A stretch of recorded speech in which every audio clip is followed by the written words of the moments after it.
Episode 37, Jonbenet Case, Questions.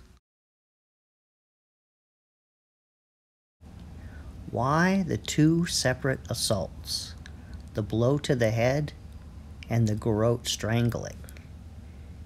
Now, most of us are very familiar with this case, but when I first learned about this case or was reading about this case, this question confused me. I couldn't figure out why there would be like two different attacks. Back then, I thought there could be an intruder. But then once I zeroed in on that it was John Ramsey, it made more sense.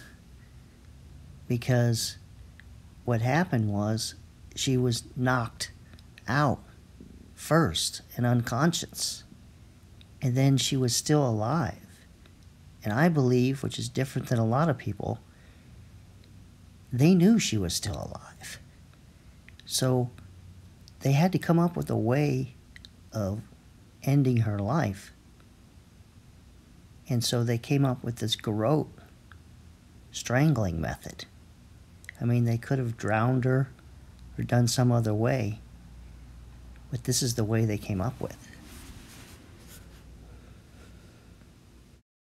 People who tend to believe that Jonbenet was killed by an intruder feel that she was hit on the head while she was being strangled, or right at that time.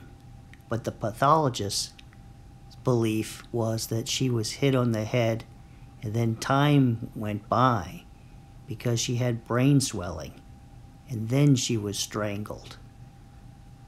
So, I believe the pathologist.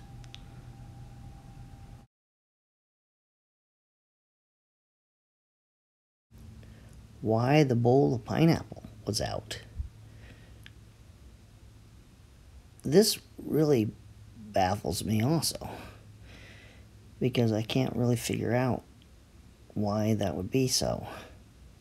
When I found out about the serving spoon being in the bowl of pineapple, and the fingerprints on the glass, and that Burke liked iced tea, that's when I came up with the conclusion that John Ramsey was preoccupied doing something after Patsy went to bed, and at some point Burke went in there and got the pineapple out.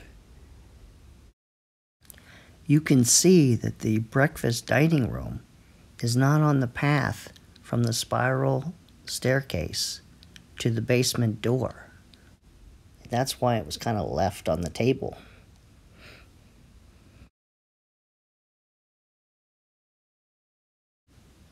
Why the basement window was open. See, this here, to me, makes John so guilty.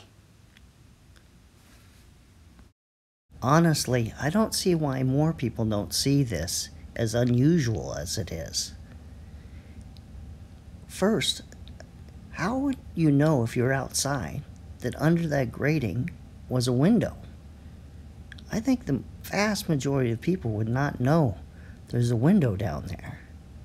Second, John Ramsey entered his house that way, broke the window, and then now an intruder just happens to go through the exact same way that John Ramsey went through 6 months before. That's just so unbelievable to me. And it was below freezing that night, and it was dark out there.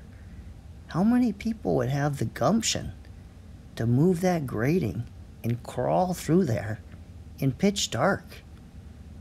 I mean, I think most people would be scared senseless going through that window, entering somebody's house, not knowing what's on the other side. The same guy that would go through this window in the middle of the night on Christmas night and do this is the same guy that writes a 3-page ransom note where it says, "I particularly don't like you." He breaks down $118,000 into special denominations, so many 20s, so many hundreds. He's going to monitor you and all the other educated writing in that letter. Now, no one came through that window.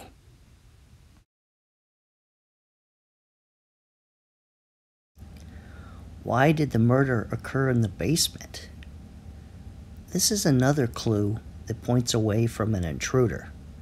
Now, I can see why people are misled because the open basement window, and therefore the intruder would come back to the window. But if he didn't come in through the window, there's really no reason at all to be in the basement, no logical reason to be in the basement. The reason the assault took place in the basement was this was an old house with concrete block walls in the basement. You probably could not hear what was happening in the basement when you were right above it in the living room. Yet Patsy was another 2 floors up and asleep. John was down there with Jonbenet because he didn't want somebody to hear what was going on. He didn't want someone to walk in on him.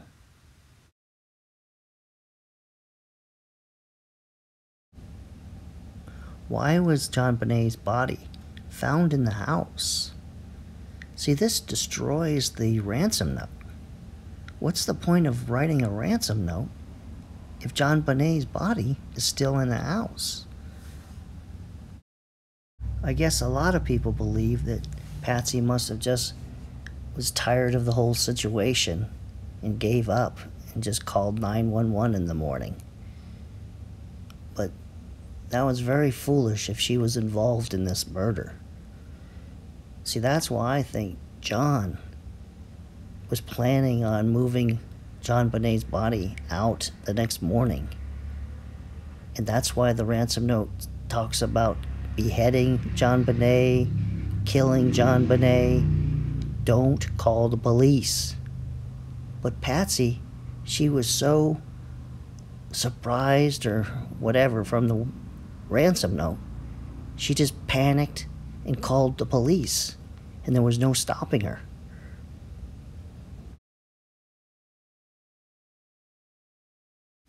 To be clear, here's what I think happened.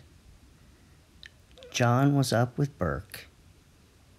He got out the bowl of pineapple. At some point, Jonbenet and Burke crossed paths. Either they saw each other or they were very close to seeing each other.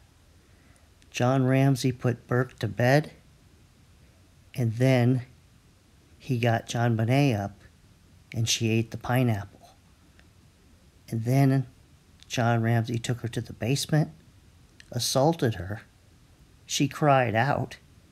He hit her in the head because she cried out. Then he spent a great deal of time tending to her or debating what to do. And then he came up with the idea of the ransom note because he needed to explain where Jonbenet was. What happened to Jonbenet? And the logical idea is she's been kidnapped. And therefore, he needed to make it look like a kidnapping. So therefore, he did the garrote, and he left the noose or string around her neck. So when Jonbenet was found, everybody would think the ransomers killed her. And then he wrote the ransom note threatening Patsy with beheading Jonbenet, not receiving her body back. But Patsy didn't read the ransom note. She just read to the point where we have your daughter. And then she ran up to Jonbenet's room and Jonbenet was missing. And then she ran downstairs to call 911. And that's what happened.